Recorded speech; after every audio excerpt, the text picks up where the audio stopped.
আজকে তৈরি করব চিংড়ি মাছের মালাইকারি। তো চিংড়ি মাছটা সাইজে ছোট হলেও কিন্তু এর স্বাদটা কোনো অংশেই কম হবে না। আর এখানে নিয়েছি কোরানো নারকেলটার থেকে দুধটা বার করে নিতে হবে। তারপর বেটে নিতে হবে এক এক করে মশলাগুলো।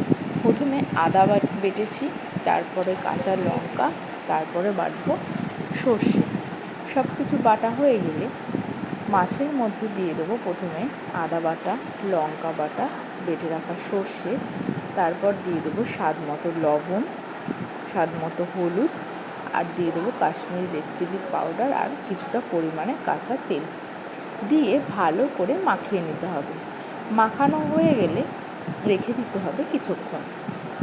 কড়াইতে তেল দিয়ে দিতে হবে দারচিনি আর এলাচ, আর দিতে হবে তেজপাতা ফোড়ন দিয়ে মেখে রাখা মাছটাকে দিয়ে দিতে হবে।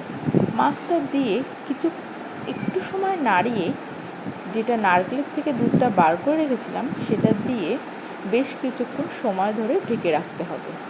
ঢাকনা সরিয়ে গেলে যখন দেখব মাছগুলো প্রায় সেদ্ধ হয়ে গেছে, তখন দিয়ে দিতে হবে কিছুটা গরম মশলার গুঁড়ো। গরম মশলার গুঁড়ো দিয়ে একটু ফুটিয়ে নামিয়ে নিলেই তৈরি হয়ে যাবে আমাদের চিংড়ি মাছের মালাইকারি। তো তোমাদের যদি ভিডিওটা ভালো লেগে থাকে অবশ্যই লাইক করো আর কমেন্ট করে জানিও কেমন হয়েছে।